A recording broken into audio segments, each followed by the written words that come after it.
Good afternoon. My name is Sheila Reardon. I'm the Minister for Political Affairs here at the Embassy of Canada. And I am very pleased to welcome each and every one of you here this afternoon for what I think will be a very interesting and a very important discussion. You may be aware that Canada has shared a very unique partnership with Haiti for some decades now. We have very strong ties, whether it be in terms of culture, immigration, tourism, trade, and development cooperation. There are almost 140,000 Haitian Canadians who call Canada home. La plupart de ces gens habitent à Montréal.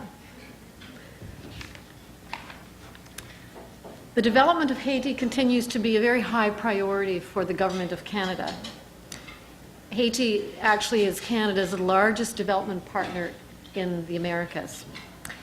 Since 2006, Canada has provided almost $1.5 billion in development and humanitarian assistance, including, of course, in response to the horrific earthquake not so long ago, 2010.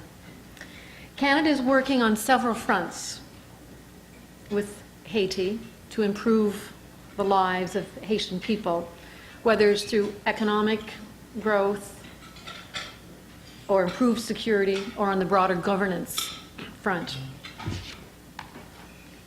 On the economic front, engagement with private sector interests is critical.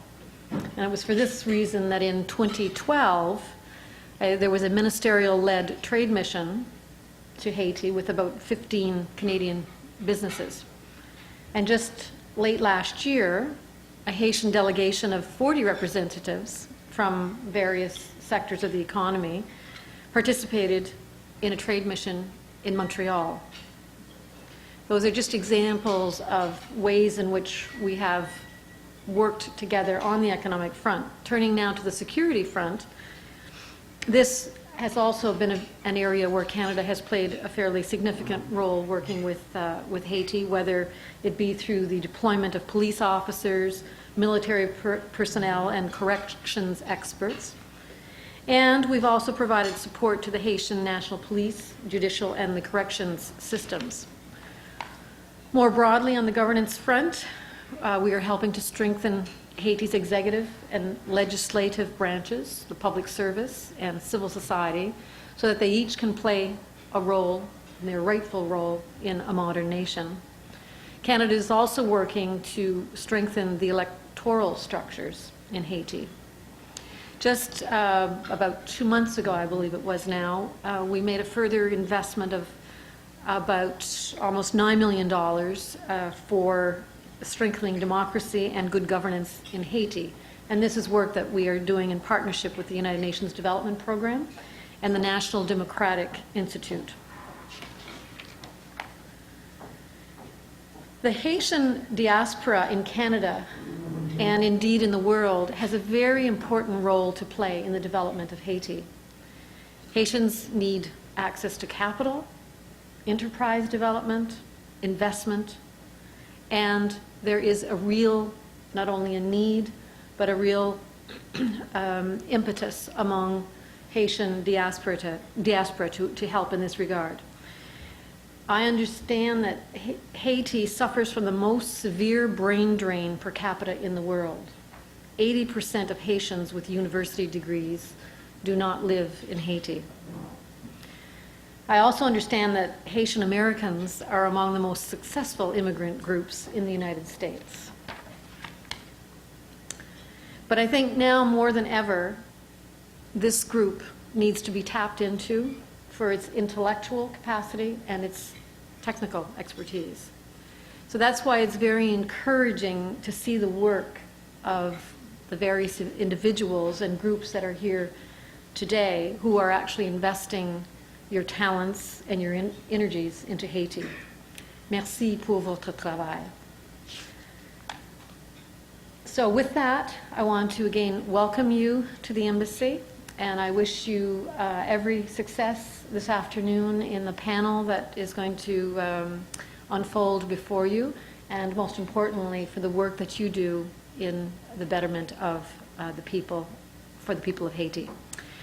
With that, I would now like to invite a colleague from the Embassy of Haiti, who is also present with us today, Ms. Stéphane Rosenberg. Would you mind coming forward and sharing a few remarks with us? Ms. Rosenberg is the Chief of Culture and Education.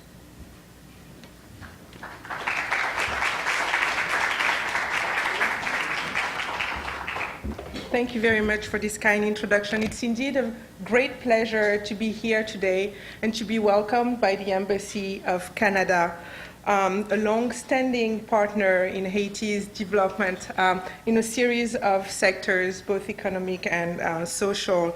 It's also with great pleasure that we're here today to participate in this dialogue, engaging the youth within the Haitian American community.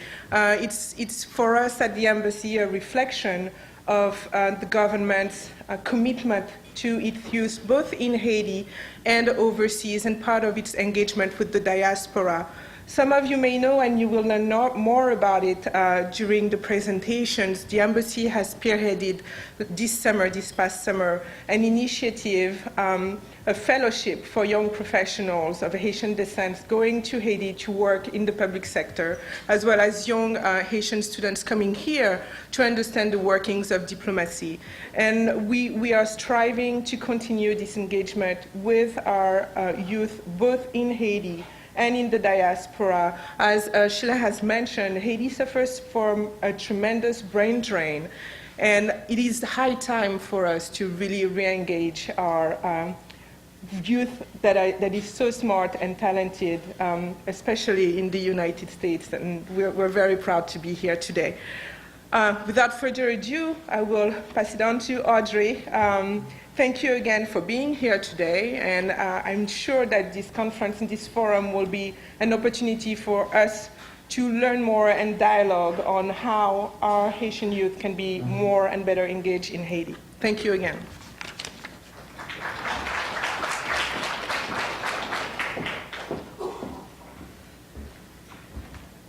Thank you, Stéphane.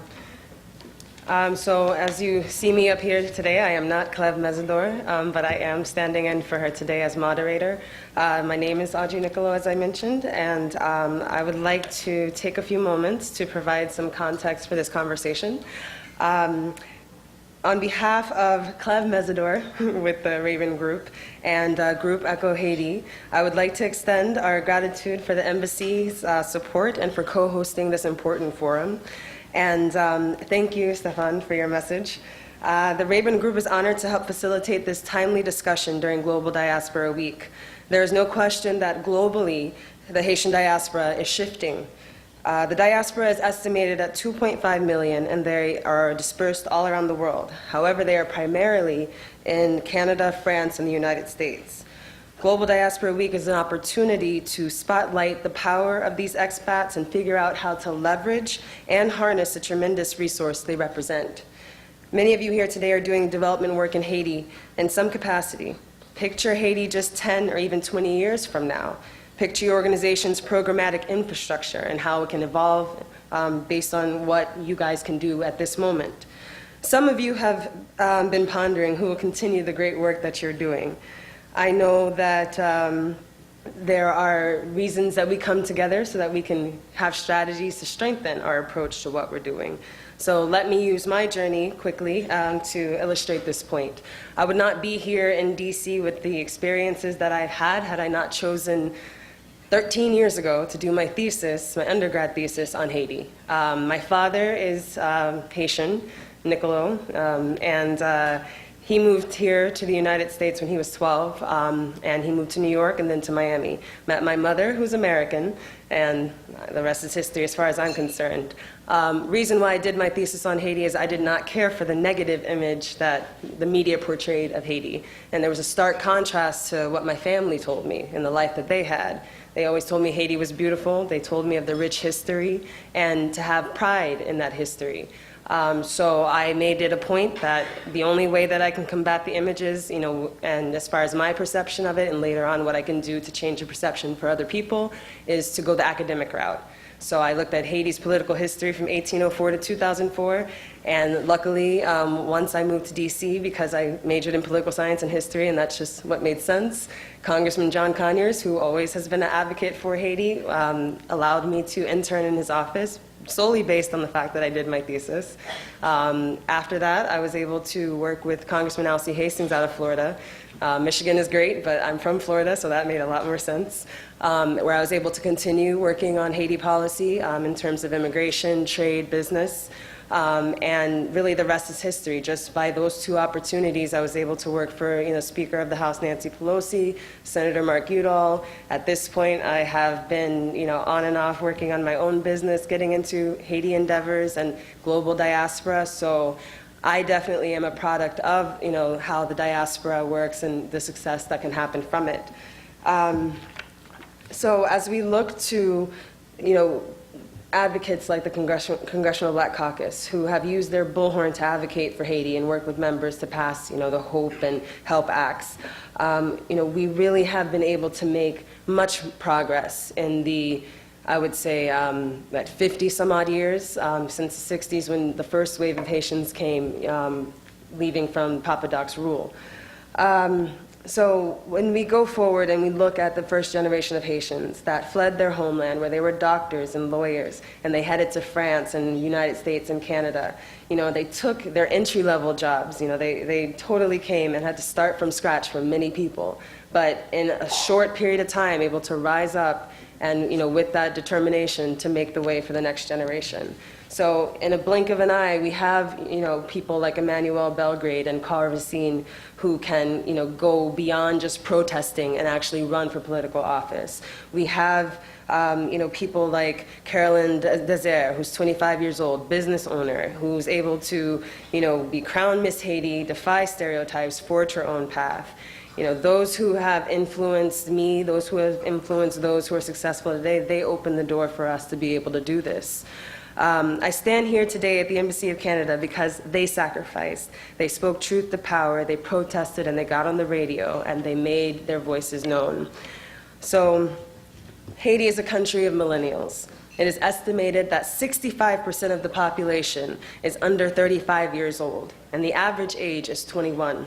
So if you are leading an organization in Haiti, doing development work, or running a business in Haiti, you have to wonder, how will that population lead? How will you forge the relationships? So today, you will get a chance to ask some of them, those questions, and see what their answers are from our distinguished panel. So at this point, I would love to introduce, our distinguished panel, and as I read your short, condensed bio, please come up and take your seat. I will start with Mr. Marc Alain, who is a 27-year-old Haitian from Port-au-Prince. He has been involved with youth engagement activities in Haiti and around the world in various networks. Today, he is doing his master's in financial policy at American University, and he is also a Fulbright scholar, and he has a prestigious network of students from around the world, which led him to start Elan Haiti, the very first international, and I'm sorry, he's taken on the challenge of taking on the first International Youth Symposium in Haiti in November, which will engage Haitians, diaspora, and foreigners to design and implement youth-led projects for Haiti's development. Next up, we have Ms. Annabelle Pierre, if she can come up, please. She's a young Haitian professional who left her home country when she was 8 years old. She had the opportunity to live all around the world, including Burkina Faso, India, Cameroon, Zimbabwe, all before graduating from high school. She started her professional career as a consultant for the Clinton Bush Haiti Fund and the Inter-American Development Bank in DC, where she got the opportunity to work on Haiti-related initiatives. To that end, her recent activities have focused on bringing together the Haitian diaspora by organizing events in the DC area, and she is part of the Elan Haiti team, which will bring the first International Youth Forum to Haiti. So next up would be Naomi Pierre-Louis, who is a Haitian-American young woman who enjoys very amazing Haitian food. And she also migrated from Port-au-Prince, Haiti, when she was 9. And during her time there, she saw social, political, and economic injustices, which have served as a catalyst to her pursuit of a diplomatic career here. She has spent some time in the public for-profit and nonprofit sector, where she gained greater insight into the essentiality of all three. Most recently, she was one of Haiti's Future Leader Fellows, who served as the executive and project manager at the Prime Minister's office in Haiti. And last but not least, Ms. Fendi Messi is account representative at Capital File magazine, Washington, DC's premier luxury lifestyle publication, and she is a native Washingtonian and the proud daughter of 2 Haitian immigrants and deeply dedicated to reshaping the perception and image of Haiti. She has had 2 roles in Haiti, most recently with High Five, a USAID Haiti project that empowers Haitians by providing access to innovative financial products and services. Prior to High Five, Fendi was an associate at Burson Marsteller, a leading global public relations and communications firm. So without further ado, if we can start with Mark. Thank you. Thank you very much.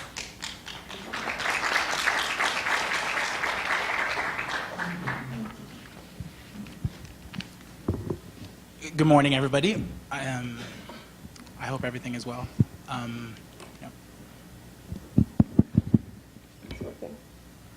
Yeah. I can speak very loud. So I would like to thank you all and would like to thank the embassy for hosting us this morning. We actually partnered with the Raben Group this morning to do this event and having this discussion about involving millennials in Haiti because, first of all, we really appreciate the Raben's initiative of getting deeper into Haiti and working with millennials. They understand something key. They understand the future, and they understand also the present of Haiti. We heard the statistics with the wonderful introduction, and it is important to understand that today the youth is playing an important role in Haiti. They are a very big statistic, but also they are staying aside. They're not being heard for a very simple reason, because most of the time they get, driven by usual life issues and trying to get their way up alone in their corner and being in Haiti on an island, isolated. But today this is something that is changing. And we're changing this because of our own experience, because it's important to understand that Haiti is not one thing. Haiti is not just one stat. Haiti is very diverse. Haiti has very different type of people involving in it. And there's young people in Haiti, but also young, successful people in the diaspora.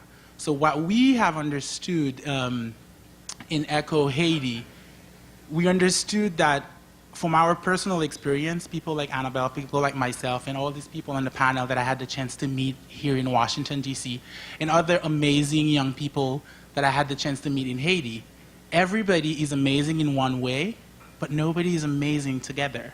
So because that platform has never been created. And what we thought about is to create this platform, create this panel where all these young people could come all together and show a different example. And as every young people, we started this, and this is a great example for everyone who think that it's too scary to start something because all the conditions are not there. Like a lot of diaspora are saying, they're waiting for something things to be better in Haiti for them to move there before they start something. Today, what we came with is an opportunity to come and see. So a lot of people are not going to Haiti because they don't think that their infrastructure is there for them. So what we're trying to do this change in mind, first of all, by connecting them with young people in Haiti. And connecting them with young people in Haiti with different type of topic, different type of way of looking at things. We are not there to talk about just humanitarian aid. We're not there to talk about only primary education. We are here to say that there are young people like me, like all these amazing people on the table right now, that are actually doing great things and that are successful and are still under 30 years old and part of this 65% statistic. So what we are trying to bring out and what we came up with as an idea was to create a platform in Haiti where young people will come from around the world to Haiti, so in the midst of the situation, and discuss specific topics. We started our first conference. We want to discuss education, environment, entrepreneurship, and international cooperation. How can we connect Haiti with the rest of the world on different bases? You know, on square rules, where everybody are leaders, everybody is doing something, and they're amazing people. So we decided to start huge. We started with 100 young people between 18 years old and 30. We finalized our selection process. They have been selected from there, and I have some stats for you about this. There are about 20% of them that are coming from around the world, and the rest of them are coming from 19 different cities in Haiti. And they're all gathering in the north of Haiti to discuss these 4 topics. They are very, very excited about getting together. And as we did this selection process, we as leaders of this project, we are 28 young Haitian in 6 different countries who say we will come together and organize this platform to show other people what we can do. And we were amazed as well by the type of people who applied for this conference. Their backgrounds, they are Haitians that have been representing Haiti all around the world already, but never in their own country. So what we're going to be doing is to replicate what the UN has been doing, what all these platforms that I was part of, and part of the team as well, the Fulbright program, the UN, you know, Latin American networks. So we're going to bring all that in Haiti and discuss these 4 topics and come out with projects. So through projects, people will be able to engage young people together, create that sense of working together. So what we're doing is a lot, not just the projects, it's the spirit behind them, creating these connections, these friendships, these work relationships, in order to bring a different experience and connect the diaspora, the Haitians, and the foreigners all together. This is just with 3 days, but follow-up actions for 1 year, and renewing this every year and every year. Everyone has their part of it, and we'll probably hear more from what other part of the team, as Annabelle is on the panel, are doing, how we're involving each other. Thank you. And I'm really open to answer your questions. We'll have the question and answer after all of you speak. So, Annabelle? Thank you. Hello, everybody. I'm Annabelle. I'm just going to say a little bit more about my background. As my bio says, I left Haiti when I was 8 and basically spent the next 10 years growing up in Africa and Asia. And then I moved to the U.S.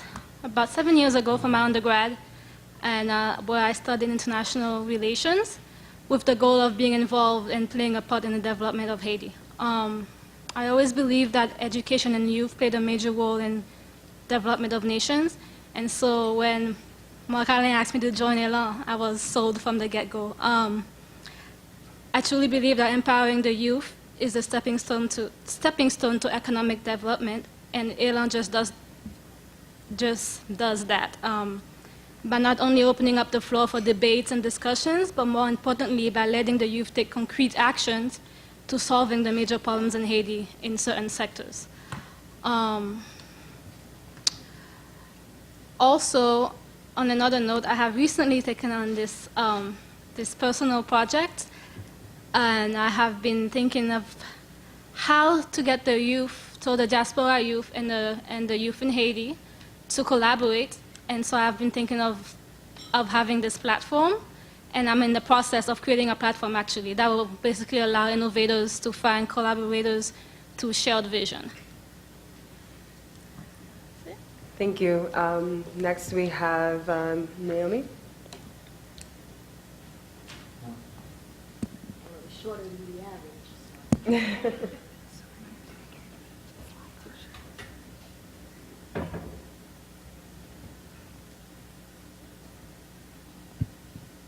Test 1, 2. Ladies and gentlemen, good afternoon. I would first like to thank Ms. Cleve Messidor, who's not with us today, the ECHO Haiti, the Embassy of Haiti, and last but most certainly not least, the Embassy of Canada, for hosting this wonderful event. Amazing food. I'm a big food lover, so the salmon was amazing, and for this invitation. It's truly an honor to sit amongst fellow entrepreneurs, nonprofit leaders, catalysts, and all of the other leaders present in this room this afternoon. Our very presence in this room speaks volume as to our interest in Haiti's progress. My passion and interest is no different from many of you who may be sitting here today. It's to contribute to the development process of Haiti, but not just any type of development. We're talking one that's sustainable. Chad Bissonnette, the executive director of Roots of Development, says it best. He says the only real development is the one that empowers the very people living in poverty to become the ones leading the fight against it. I couldn't agree more.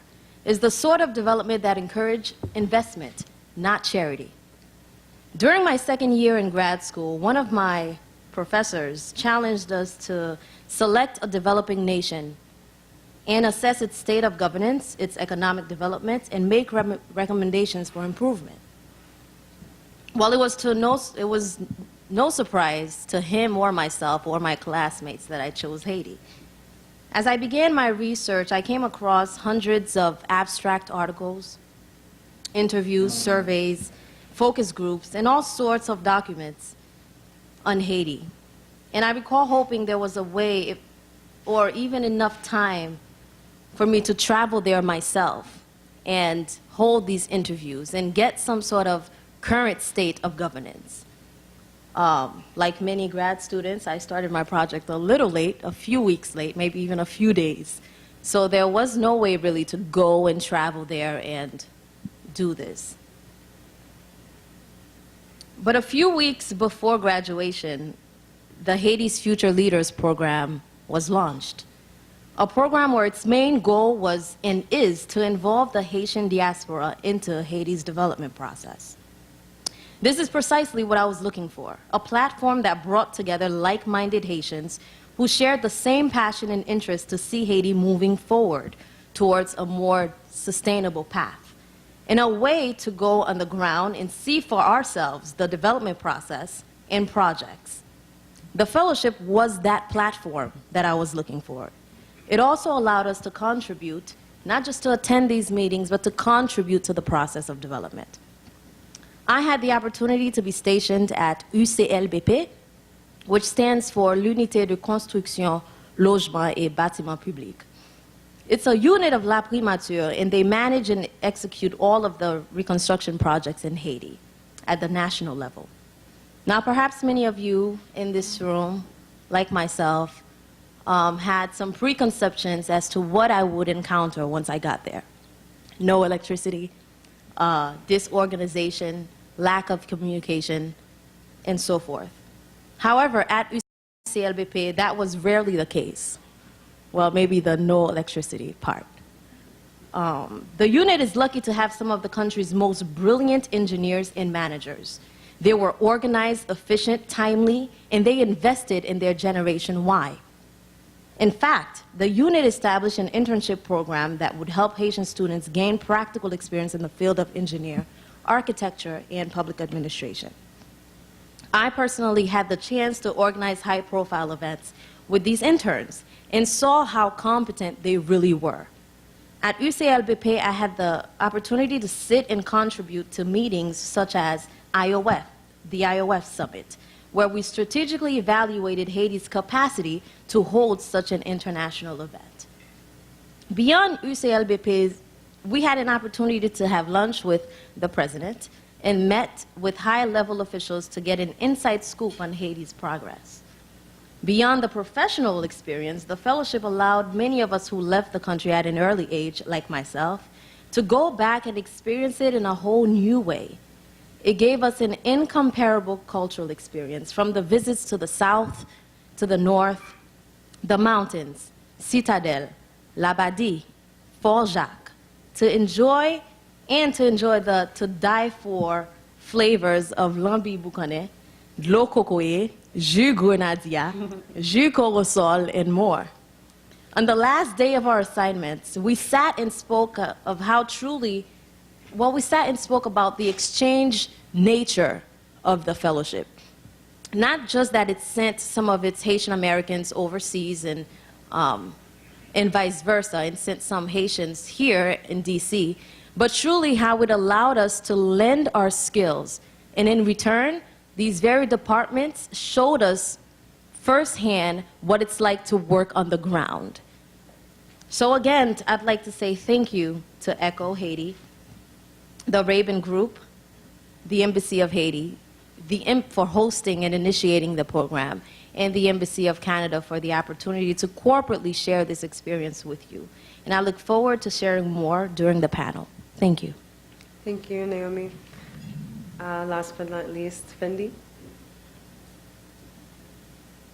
Everyone. Thank you for joining us this afternoon. I am truly honored to be sitting amongst a distinguished group of panelists.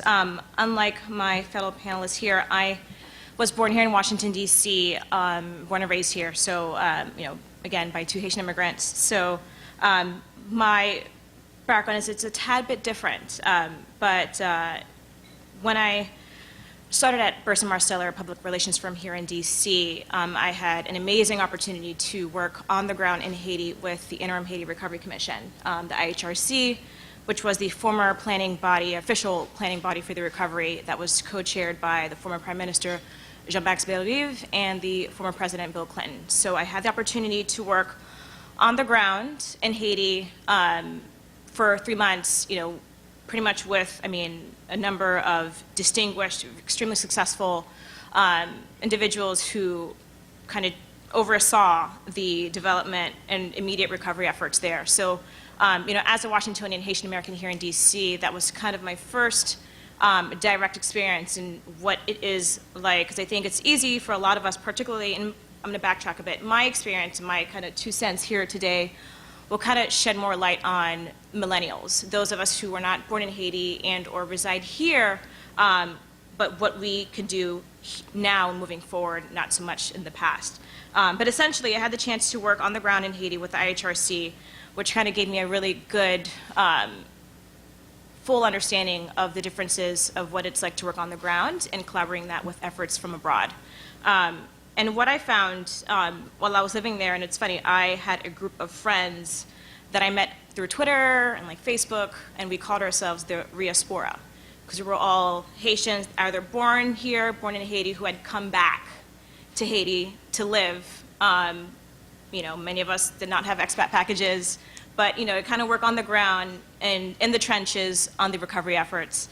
And it was, I met between attorneys and those in finance, those in technology, and it was really inspiring because what I found was that a lot of us have kind of found our own personal passions and interests. My background is communication, so I had a PR degree, so I was working on it for a PR firm. I had other friends who were part of, worked on site with some of the Haitian judicial system, those with some of the major banks.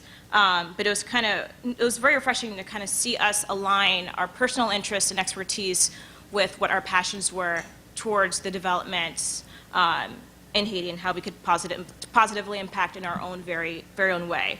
And so what I found in my experience then, and when I had the opportunity to go back to Haiti a year later to work with a USAID project, what I found is there's definitely a need amongst fellow Haitian Americans, Haitians who reside in other countries, along with Haitians who are native to Haiti, to really galvanize and kind of come together to kind of go and experience Haiti for yourself. Go work on the ground, visit it often, find out where your personal interest lies, how your expertise can further develop, and then at that point, I think a lot of us will be suited to kind of truly positively impact because you've had the experience on the ground. A lot of the challenges that I found working in Haiti and being raised here is that there is a cultural, political difference. There are ways that we handle different ventures there than we do here. There is this cultural element, a political element that you have to kind of have that, that exposure to truly understand, and that would, I think, help us as young Haitian millennials truly make an impact. And also what I found is my experience here as a Haitian in DC is as millennials, there is definitely a need to break down the stereotypes that exist with our generation and our past generation. It's funny, my dad is in the last leg of building his home in Haiti, and it's funny because, he always talks about it, but he discourages me from going to Haiti as often as I do. And it's, well, you're building a home for the family in Haiti, but you're discouraging from me wanting to come visit the country. So I think for millennials like myself, and as we kind of look into ways and how we can impact our homeland, is how do we break down the stereotypes, and or we need to kind of continue that conversation to reinforce that the young Haitians, among the panel and across the world, are truly the ones holding the torch to kind of take Haiti to the level that she needs to go in. But there definitely needs to be more conversation just to kind of, lessen the gap of the conversation about Haiti between our own communities, before we can truly impact those around the world. And so that's my 2 cents. I think, again, definitely, just reinforcing the, experience Haiti narrative amongst our own community and amongst others who are non-Haitian. Thank you. At this point, we can open up to questions and answers. Do we have a mic that's going around for anyone who wants to start it off? Great. So just step right up and grab the mic if you have a question. And if not, then I'm sure you guys have more that you would like to add. So whoever wants to go first, then, if you want to speak about something else or jumpstart. Go ahead. Hi, I'm Lynn. I work here at the embassy. Thanks very much for your presentation. It's very interesting. I guess I'd like to know a bit more about the tools that you're using. I guess I'm learning as a diplomat, we're all engaging more in using social media tools, technology to do that work. That's changing. That's something I think everybody in this field needs to kind of get on board with and learn. And I think there's a bit of resistance to that. I think millennials and younger people embrace that and are kind of more open, maybe growing up with as part of it. But if you're all working here and if you want to collaborate globally, what kinds of tools are you using? How is that working? Are there challenges to that? I guess I'd just like to hear a bit more about that, about the mechanisms of that and how you keep people engaged who are in different countries like Canada, France, Haiti, the US. Thank you.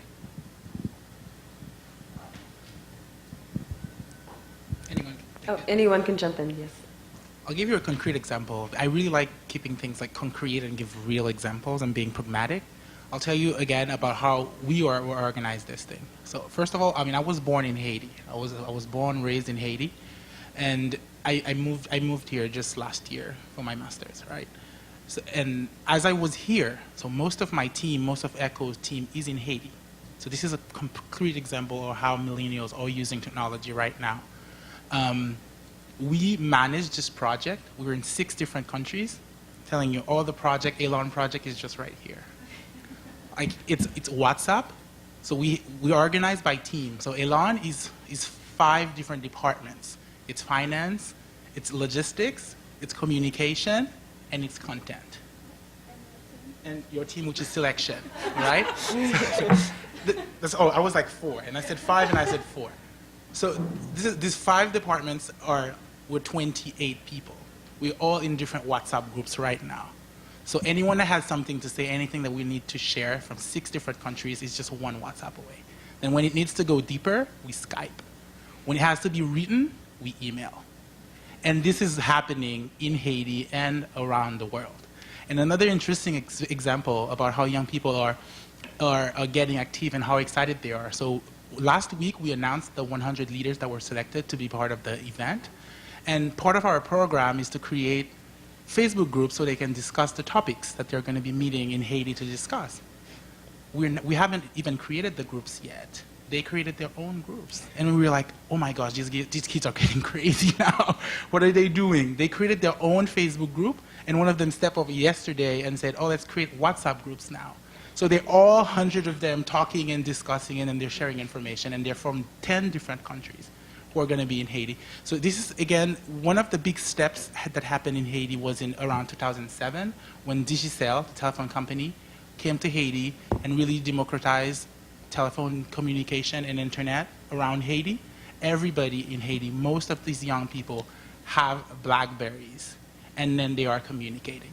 I don't want you to consider this as a stat that will go around all Haiti. Again, in my presentation, I said it, Haiti is not a one thing, but there's always this sponge of leaders that are in different areas. Maybe not everybody have access to telephones and smartphones, but there's always one guy who you can get access to, who's connected to this world, and who's ready to spread the information using technology like everyone else around the world. No stereotypes. It happens in Haiti.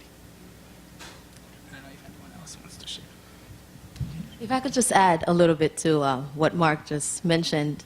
I think one of the reasons why Generation Y is so important to the development process in Haiti or just globally is because they're so technologically savvy. When you take the National Association of Haitian Professionals, they're actually a remote nonprofit organization. And they have Haitian professionals that they connect with all over the states, in Florida and even in Canada, globally. And they're able to do this because of technology. So they're planning their conference this November. And one of the ways that they bring in these Haitian professionals is through Skype, is through Facebook, is through WhatsApp, and bringing these their talents together to plan this conference and to reach out even to professionals in Haiti, young professionals in Haiti. So technology is a big deal.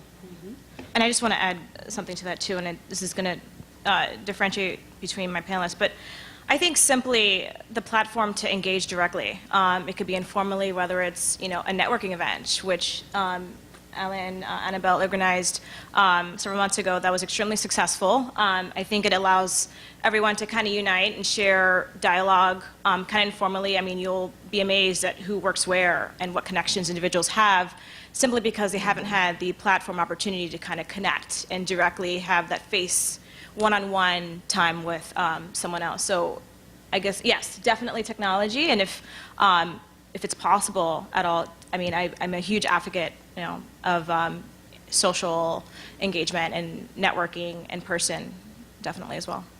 So. All right, we have a question. Good afternoon. I guess the mic works now. So one of the things that you hear like governmental leader types saying is like, oh, the young people are the future and we need to engage them, except it's not clear that whether A, the engagement process happens, and B, when it happens, whether the people who are saying that the young people are the future are actually listening to what it is that they have to say. So I guess my question is, what kinds of topics are you hearing people discuss when you say that they're creating their own Facebook pages and things like that? Can you kind of give us kind of a teaser about what's on everyone's mind or what some of the formative issues are?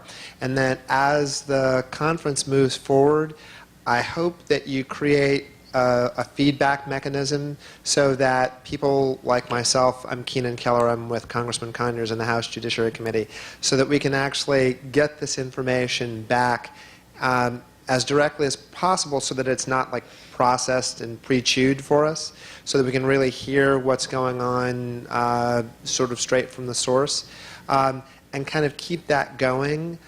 Because there are lots of different kinds of political discussions that are going on both inside and outside Haiti, at the NGO level, the governmental level, the individual level, that impact on the futures of all kinds of young people in Haiti and in the diaspora, and we're not really hearing about it very much, or we're not hearing about it in kind of an undiluted form. So if you can kind of do that and kind of give us an idea of what seems to be on everybody's mind. Who wants to take that? I guess it goes back to me because I'm the one who said they're all creating Facebook groups and sharing their thoughts. The first thing that came out from their groups, which actually kind of shocked me a little bit, the first reaction was to just talk about themselves. So what they started by doing, so the whole idea of creating the project, and I was a little bit even mad and bothered about it, because we were like, we did all this effort because we want all of them to be all together and discussing the future of Haiti, and what they're doing is just talking about themselves. Be like, I did this, go like my page, and that's the first thing that they started doing. But then we realized that it was just a start, it was just introduction. Then they're just trying to connect with each other. And they, of course, discussing the topics of the forum. So they're discussing education, they're saying that, that the government is not really addressing education issues the way it should be because they ignore people like us. Because remember what kind of part of the youth we're looking at as well. They are young Haitian professionals. They are from the diaspora. They are more advanced in their way of thinking and the way they're engaging. So they're discussing education. They're already proposing solutions. Some of them are sharing their blogs. We realize that they've already been talking about this for a long time, but they just wasn't sharing it with the world. So what this platform is doing, it's creating a way for them to share what existed already. So we're not creating anything super new. What we're just trying to do is to pull it at a level where you can have access to it and where they can also have access to what they've been doing in separate part of their lives. And as you were mentioning, how can you have access straight to it?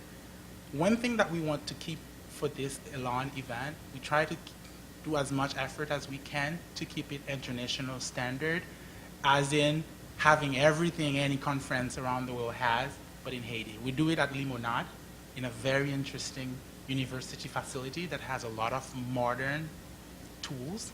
So we are hoping to have this event broadcasted live. So we can just share a link with you and you can see directly. I don't think there's anything more concrete I could offer you if you want to tap straight into their mind and no, change or no process into their way there, I think. We have a question. Oh, okay, over there, and then we'll get you next. I just wanted to add a little bit to what Mark was saying really quick. One of the things I noticed on social platforms, that conversation was really about changing the image of Haiti, opening it up to, talking about what's in Haiti, to come visit Haiti, and that Haiti's open for business. Because unfortunately, the media portrays another image from what the Haitian diaspora understand Haiti is. So one of the main conversations I've seen is come to Haiti, visit, and changing the face of even pre and post earthquake. Okay, our question? Oh, hi, good afternoon. Thank you for joining us today and for this event, of course. One question I had was so I'm with the U.S. Department of State, and one of the programs we sponsor is the International Diaspora Engagement Alliance. And we want to just know what role do you envision the USG serving to help facilitate collaboration development initiatives amongst Haiti's millennials?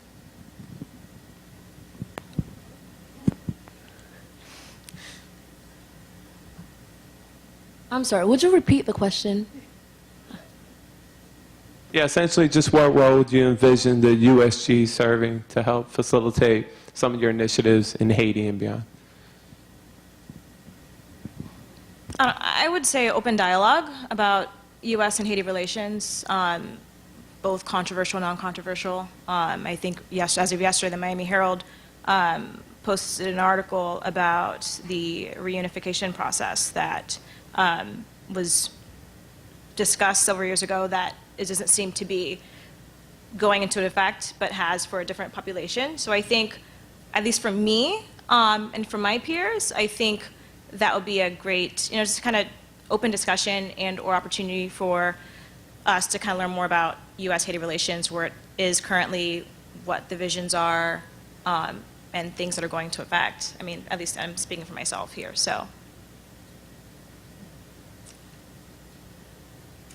I think there's one thing, and this is not just about the U.S. government and or the Canadian government. It's about all the elders. I like to call it this way. I'm not going to start there. I think the best thing you could do is facilitate. This is what you're doing now, creating platforms, and to allow these discussions to happen. And I wasn't trying to point in a very bad way. I'm just saying that. Why did young people have to decide themselves that, okay, we want to do our own youth conference? Like, why didn't any youth conference ever happened in Haiti before? So why did we have to be 28 people being go through all the struggle? And we went through struggle because at first the project was not really trusted. We had to go through our own crowdfunding events. We did crazy stuff to get money to make this happen.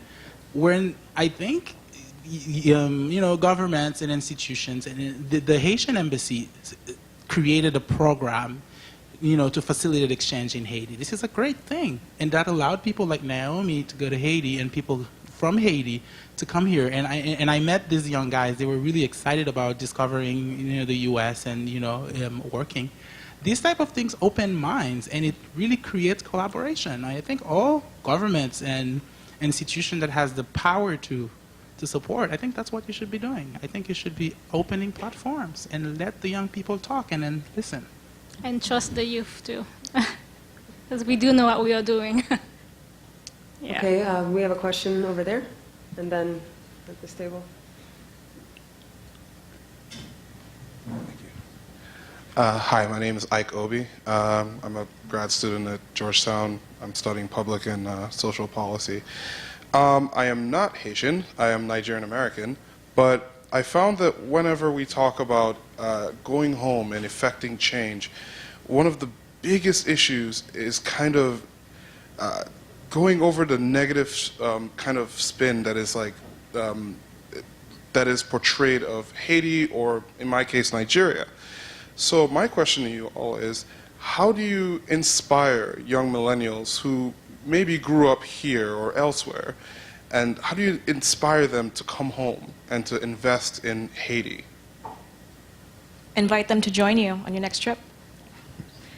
No, it's funny. I'm gonna, if it's okay, I'm gonna speak to that because that's one of the things. My day-to-day work isn't Haiti-centric, but on my personal time, I'm Haiti 100%. But it's funny, since I've gone 4 years ago, and prior to 2010, I hadn't gone to Haiti in 20 years, specifically because the stereotypes. I was scared, I didn't want to get kidnapped, and the list goes on. But I had the chance to experience it for myself, and from that point on, I wanted to promote that with amongst a lot of my friends who are also Haitian American who had never been, and just to word of mouth is the best form of marketing, and definitely opening the opportunity to have them travel with you or to help them plan their trip. I had a friend that was going to Haiti, and I think he messaged me every day, like, Fendi, where should I go? What should I do? And it's great, and I love that. And I think essentially it's more so you just have to push them experiencing themselves, invite them to join you, show them what you're experiencing, share with them, other platforms and things in place to kind of give them or shed a different light on their own perception.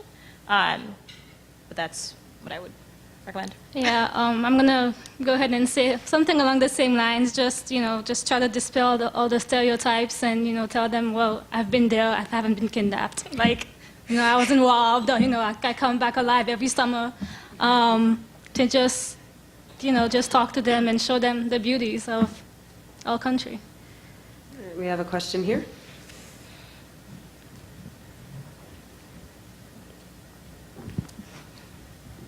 Good afternoon. It's not a question, it's an addition to add to how to get in touch with the youth of Haiti. Just yesterday, an article came out on, again, on how social media is a great way, how the youth are engaged, the Haitian youth are engaging everyone else around the world and getting to know their country. Instagram, for example, was the main one pointed out on how on Instagram, again, it's on experiencing Haiti, showing the great historical places, showing the great beaches of Haiti, sharing some of the history. So one of the things when we were talking here on bringing Facebook and Twitter, whether it's a page about yourself discussing your skill set, even if there's 2% of Haiti in it, the message has been put out, and now we are seeing the effect of it. And that's one great way of youth mobilizing, Haitian youth mobilizing. And that includes the XYs, not only the millennium. That includes the elders from the XY, because we are pushing as well in all our social media. Because for some of us, like myself, I was born in Haiti but raised here. Again, like Fendi, my parents will go to Haiti every summer, maybe twice a year, but will not let me because of certain things that happen. Yes, we went through a period of political instability, but we are not there. We've passed that. It's been over 10 years now. So yes, Haiti has a, I like to call it a makeup face, and it's not a makeup face that is false. It's a real face. It's a face that's been there, but we are reintroducing our girl. That's what I like to call her. And that's how the youth, the millennial, come in, because the millennials, a lot of people, they have the energy, right? Not that the XY don't. We do. We've been on the battlefield for a while now, too.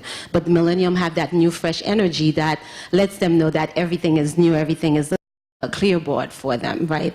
But together, XY millennial and the previous generation, we are working together on through social media and getting this group moving. And like Mark Allen say with Elan, yes, it is an absolutely great movement that is happening. And November 15th or 18th in Haiti, you guys should join them in Cap Haitien. There's a flight that goes directly now from Miami to Cap. So everybody get your ticket and go and join. So with Elan's movement, that's great. But again, with Haiti's history, there's always been a movement in Haiti. And that's why Haiti has remained and is still standing. And we are moving forward. And that's why the Millennium have this great platform where they are able to take us into that next generation. So again, using social media is a great one. And we are grateful for technology, right? And I'm looking forward to the this group here, the Millennial group around the world, to push that story for ahead and continue it.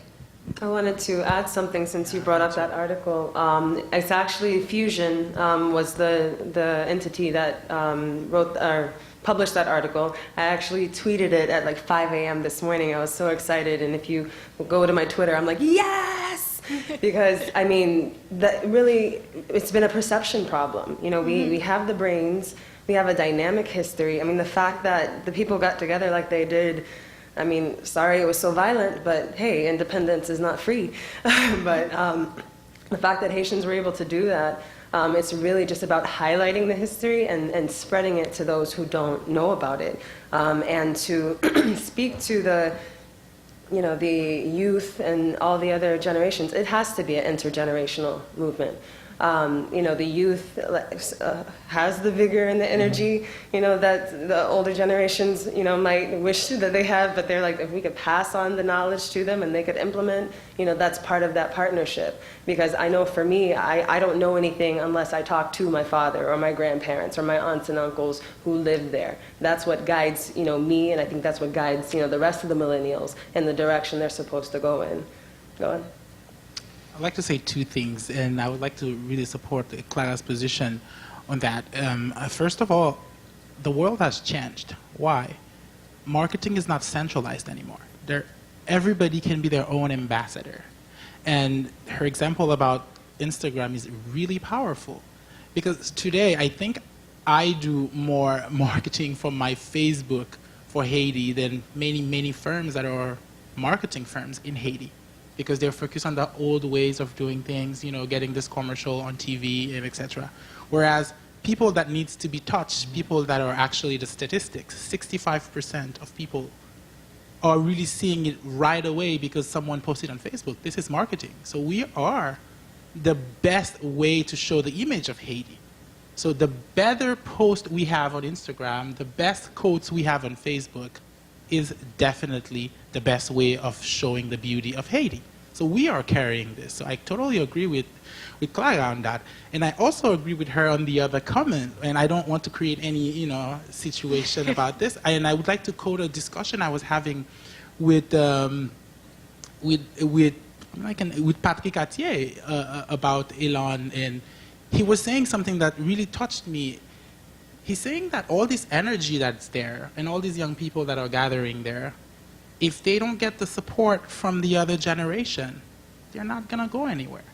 Because all the energy needs to be channeled somewhere. Mm-hmm. So if all the energy is just spread out on Facebook and doesn't go anywhere, it's not going to bring any change. So at some point, someone needs to say that, you know, you guys are driven, you want to do things, hey, do that. Because we've been through that path. we've made XYZ mistake, don't do the same mistakes. You know, challenge your energy in that way. And most importantly, Haiti is not a free garden.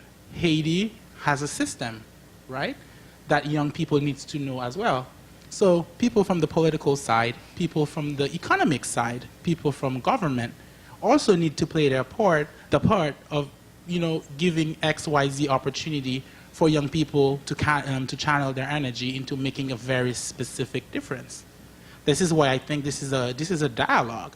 It's just that at this moment, I think personally that there is a need of creating that platform of showing and creating that trust, first for the other generation, but also among us as millennials, because everybody's just doing their own things. We're trying to, you know, create that platform where we can all act together and making a difference together, as I was saying it. But I don't think it's something that should go isolated in a corner. I think it's something that needs to be integrated into a broader system, because there is a system behind everything.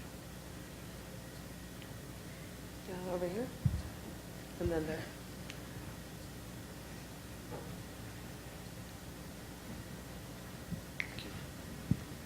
Good afternoon. My name is Kent Brokenshire. I'm with the Haiti office at the U.S. State Department. I wanted to just address something that was said before, just about how does the U.S. State Department make outreach to the diaspora. We have a very, very rich and broad outreach program. We're constantly going up to Boston and New York and speaking to the diaspora there. We also receive quite a few people at the State Department. Just last week we had a diaspora political party come in and chat with us and discuss things with us. But in getting back to you, I'd like to congratulate you, first of all, on your efforts to re-engage in Haiti. I think the diaspora is one of the great hopes of Haiti. But my question is this. When you return to Haiti, what is your reception like? What are some of the challenges that you face as someone who's been brought up in the U.S. or spent your entire life in the U.S., suddenly to go back to Haiti? How are you perceived? How are you received? And what do you think your impact is? Thank you. One of the challenges I faced was the language. I was born in Haiti, right? So I'm expected to speak Creole clearly and French even better, since I did my elementary school there and my kindergarten and so forth. And French was my primary language. Now coming here after so long, coming here at 9 years old, and just being integrated into the American culture, the English and so forth, it's just easier for me to speak English. That's the first thing that comes to my mind. I dream in English, right? Used to dream in Creole, but I dream in English now. So going back there, and I do speak Creole, but there's an accent that's tagged along with it, right? So automatically when I open my mouth, it's like, you're definitely not from here, clearly. So that was one thing where it's kind of like, why don't you speak French and why don't you speak Creole? You are the child of the motherland. You should speak this. And another challenge I encountered was I was almost treated as a foreigner. By that I mean coming in and wanting to change things and not wanting to understand first and not wanting to ask questions and not wanting to integrate into the culture before anything else. Now, I quickly noticed that, so I had to conform really quick. But that's one of the things that clearly as a Haitian national, they're fearful of that. Are you coming to do a total transformation, or are you coming to lend your skills and understand us and form some sort of partnership and not a takeover? So that was one of the things I experienced there, the language and the foreigner conception. So one of the ways I ended up kind of overcoming that challenge was I downloaded the Universal Translator. All my emails were in French. And I had someone else look them over. I first started writing in English because they understand perfectly fine. Haiti speaks English, especially in the urban area, Pétionville. English is in restaurants, it's spoken in restaurants and everything else. So, but one of the ways I had to conform was to speak the language. And even when I would meet with my supervisor and I would start in English and she would asked me, well, I know you know how to speak French. You were born here, so let's hear it. So although I challenge, I didn't speak it well, they understood and they saw the effort. They saw that I was trying to speak, their language, my language too, but at that time their language. So that's one of the things I did. And also, before, even if I had an idea, I would ask first. I would ask the question, so how have you done it in the past? So how would you like to do it? And what is your vision for this project? Mm-hmm. So it's their country, it's their project, it's their vision, and we're really just coming to lend a hand. Now, if it doesn't work and it's not what you envisioned, kind of work together as some sort of partner. But 2 challenges I faced. I guess my story is kind of similar. I didn't grow up in the States. I grew up in Africa, like I've said, so I spoke French. I speak French. My Creole is a little bit lacking, and I have a foreigner's accent when I do speak it. And so I'm kind of embarrassed to try to speak it because I don't want those, oh, you're not really from here type of comments. But like Naomi said, you just have to just kind of indulge yourself. You just have to kind of just speak it. Practice with Makane a lot because he's fluent. Practice with other, because I still other dream in people. Creole. Just practice with people who do speak it fluently. And then touching on what Naomi said also, you kind of have to go, when you want to work in Haiti, you have to think you can't go there and it has to be nothing about them without them. So you have to involve them in every single step that you take in a project. You still have your question? Hi, I'm Mackenzie. I'm here with Banco-Zé, which, for those of you who don't know, is Haiti's largest microfinance institution. And just want to say thank you to all of you guys for bringing us together for this exciting conversation today.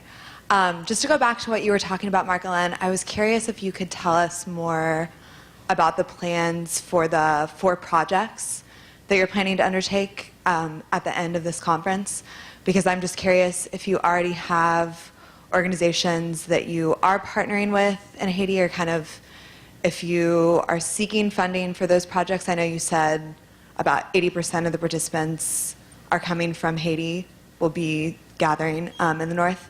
So how you see that moving forward, and if you have buy-in from these existing structures in Haiti? It's a very, very, very good question, because it's a great question because it challenges the sustainability part of the project, which is something we've been worried about a lot and we've been thinking about. So there are 2 challenges first. First challenge is, how do you involve 100 people for 3 days and expect that they are going to stay motivated for a full year to continue the projects that they're going to be building? This is one of the main challenge. And the second challenge, how do you get them to create something and not being able to support them in delivering what they actually decide? So Elan is structured in a way where the projects are going to be joint projects. So the 4 projects are going to come, so 100 people, 25 people per group. So the idea is to break them into workshops and kind of get them into the exercise of identifying the main issues in the area of education and what is the most pragmatical way for them to address them. Okay? So they're going to come up with a list of actions that they want to come up and implement, and this is what they're going to be doing, that they're going to commit to do in 1 year. So that project, so our budget involves some funding for them to kickstart that project, but not money for them to just to do everything. So we included that. This is the way for them. It's basically technical. It's after the event, we're going to contact them and be like, guys, there's that amount of money available for you. If you want to use that money, show us the first action that's related to the project that you've designed during the event. So that's going to keep them motivated for them to implement that projects. And from there, they are the ones that are going to be responsible of continuing this. And we as an organization going to continue reach out with our partners and see how they could support these projects from whatever they decide to do to make it happen. But it has to be short. That's what we decide. It has to be a one-year action because we want to do Elan again. Because at the end, we see Elan as a mechanism of engagement where it's like a machine. Like what you do, you put 100 crazy people all together. What comes out, 4 projects, support them, and then this is action for 1 year. And next year, gather again, get another group of 100 people, put them together, projects come out, they implement them, and in 1 year.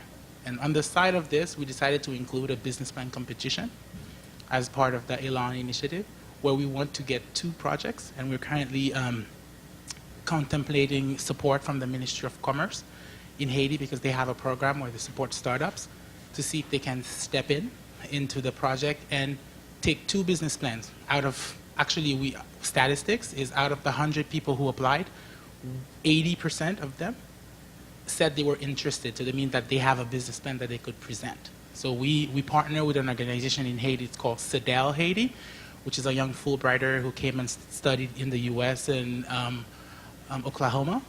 And he came back to Haiti and created this organization that is actually building startups and giving training and giving them support. So we partner with him. And he's organizing the business plan competition where out of the 80 business plans that are going to be presented, we're just going to boil it down into 8 to introduce them to a committee and choose the best 2. We don't want to do too big because we don't want to do things that we cannot handle. We're just going to take 2 of them.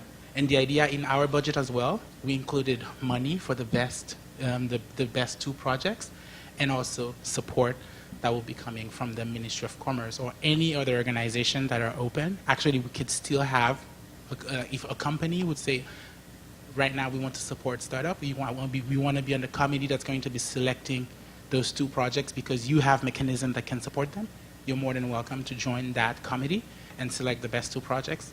Our idea is really to provide funding, but not just funding. We've seen experience like that before, but it's also funding and a program where the entrepreneur is kind of secure during the next year after the event, where they're somewhere with some support, technical support, for them to implement their business. So that's kind of, this whole thing is really the result part of Elan, so that Elan is not just a discussion and then just leave it there. The idea is really to pull out these 4 projects, get them done, and then showcase those 2 business plans and give them support. So that's pretty much what the concrete result of the whole blah blah and energy and Facebook and Instagram, where we want to boil it down to, yeah. So we have time for 1 to 2 more questions because we do want to allow you guys some time to, have the panelists join the audience and you guys can talk amongst yourselves before we get kicked out at 2. So do we have any more questions before we wrap up? All right, doesn't look like we do. Oh, go ahead. We need the mic for Stefan.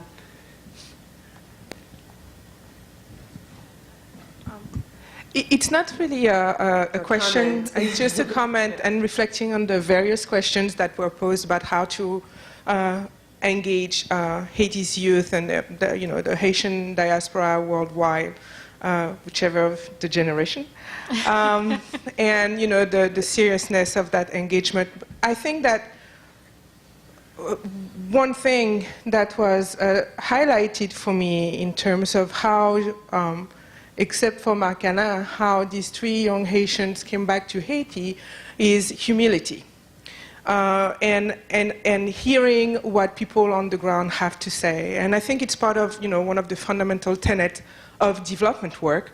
When you go somewhere, hear the story and hear the lessons learned in that country and the insight and wisdom coming from there, as opposed to just barging in and having a solution that's sort of a cookie cutter and you don't really understand the reality that you're facing. So it was really enlightening to me to see that those young Haitians who had rarely gone to Haiti before were faced with that and had to quickly adjust.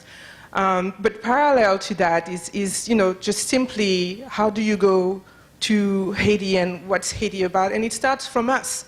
And it starts from us realizing that Haiti is not, a war zone in the trenches.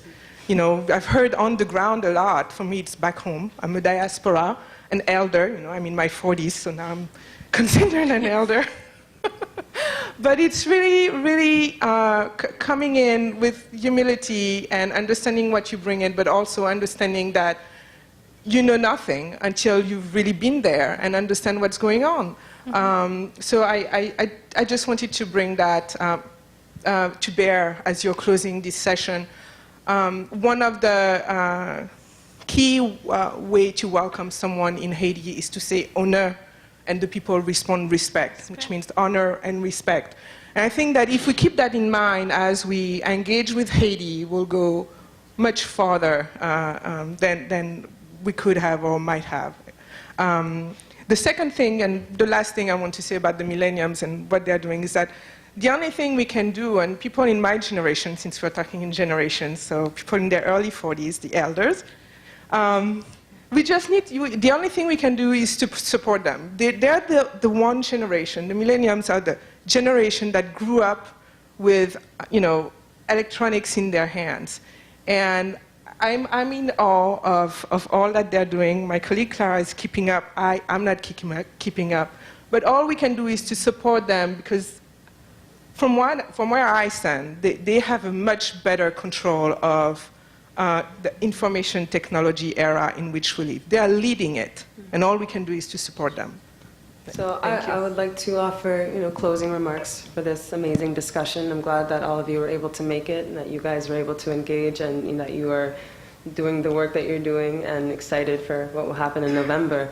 But to address again the intergenerational part. Or let me start with if you're in your 40s, that's not elders. My oldest cousins of my first cousins are in their early to mid 40s, and they led the way with the technology since it started in the 70s. So I think for me, I like to bring 70s down into, that's millennial for me. Because if we're talking generational, you're a part of my generation. So let's have that there. Once we start getting in the 50s, then yes, those are our parents. Or in the 60s and the 70s. But, I have met younger 80-year-olds than me. So I don't think age will be a factor in who we engage or not. I think the reason that there is such a focus on the youth is bringing it back to that statistic that I said in my opening remarks, is that 65% of the population is under 35 years old, and the average age is 21. So it is important to have a youth focus, a youth approach, because if majority of the country, 65%, is in that bracket, we need to engage them. But if they can see that their parents are involved, their grandparents are involved, their aunts and uncles are involved, and they see that there's a common theme to it, then we should not have conflict in the youth leading that effort, because again, I think I don't know the exact saying, but you have the energy while you're young, but not the money. But then when you're older, you got the money, but not the energy. So together we have to work, as a team. To give context to why Cleve probably chose me in her moment of need to take her, place today. Almost 10 years ago, I, graduated from college. I had written my first thesis looking at Haiti's political history, like I said, from 1804 to 2004. That really was the one of looking at why is Haiti the way it is at 2004 or 2000. 2004 Aristide, was out again. There was a lot of turmoil, and then we had later on 2010. So it's like, we got to see the European influence, American influence, and also Haitians contributing to their own undoing. And I think that's the important thing to acknowledge when we look at, we can't point fingers all the time unless we're doing something like this. We could point at the outside, but we also have to point inside. We have classism, we have, we have racism, we have colorism, within Haiti that has kept people back, and that has got to stop. But that's a lot harder. But if we can focus on the common theme of Haiti, no matter what color you are, what your background is, Haitians are proud to be Haitian. I mean, I met a bag guy at the grocery store in Florida, who was bagging my groceries, and he's Haitian. He was schooling me on Haitian history, even in the midst of me doing my thesis. I had to quote him and put him in my thesis, because they know their history, and they put Americans to shame, because they know every detail of that history. That's where the pride comes from. So, as far as and so for my second thesis, it was like, all right, I've been in Congress, and what I saw, or what I failed to see, almost 10 years ago, because it's not the case now, and thank God change happened so rapidly, and I was able to see it while still here. When I first started, not a lot of Haitians involved in Haitian policy, meaning not Haitians in the U.S., dealing with U.S. policy toward Haiti. I was one of few, and I always hesitate to call myself Haitian. I think you at the end will know, at least you have two parents that are Haitian, me having the mother that's American, and then being born in America, and a father that's like, I'm in America, this is my life. It was really my effort, to connect. And over time, through pushing the message, not just me, but many others, the title of my thesis was Haiti, an Agent for Its Own Change, because I looked at diaspora as like the Jewish diaspora, Mexican, Cuban. They have great policies toward their countries because they have people from those countries, at least if they're not directly from the homeland, they're the grandchildren, they're the children, and they are at the table. If anything, they spearhead and initiate the policies. And that is something that is happening more so now with Haitians, as they realize that you can't sit and complain about why there's a wet foot, dry foot for Cubans and not for Haitians, why trade policies are better for other countries and not Haitians, if you are not engaged in some way. So I like that, and I did steal from Clev's notes, so I will attribute to her that she said, going from protests to policy making and creating, because protests do raise awareness, but it's policy making. It is policy revisions, and it's sometimes dropping old policies and creating new ones that actually help and don't hinder, a country. That is what will move Haiti forward. And so it has to be a collaboration of intergenerational within Haiti, but then it also has to be a huge collaboration with all your team players that are in France, Canada, the US, and everywhere else. Because really, there is a Haitian in every state in this country. I know it because in 2005 I did that project, and I was like, this is crazy. Even in South Dakota and Nebraska, there's a Haitian, and sometimes it was like one Haitian, or like three, but they represented all 50 states. And I believe they're probably in every single country, because Haitians just have this wanderlust to just explore everywhere. And maybe because everywhere came to Haiti in the 1700s, the 1800s. And our goal, I think, is to make that happen again through tourism, economic development. But it has to be a Haitian-led effort. They have to have the interest. So it is not just the youth, but, with technology being the way it is, I do have cousins ranging from their 40s to their 20s that still think that Twitter is an alien language and alien platform. So it's not even about age, because then I have, again, the 70-year-old aunt that's like, so I tweeted today. I'm like, huh? So basically, that is why we have to come together with it. Part of the problems that we had 10 years ago is that we did not have an umbrella organization that brought all the hometown associations together, had annual events like you will find with the Jewish diaspora, where they will have their annual meeting of what are we doing. Even if there are 10,000 organizations, they know that there's a hub. And so really I think your effort is to create a hub, if not, multiple but main hubs that people can come together. So with that, I hope you enjoyed the discussion, and I really am looking forward to what you guys will be doing. So thank you.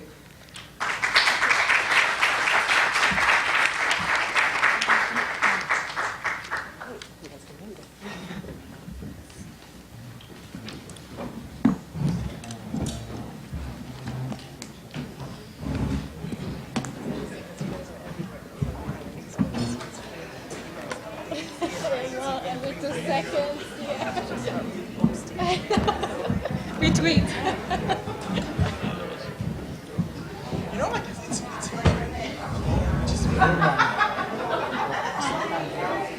Oh yeah, the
Some other guys, I don't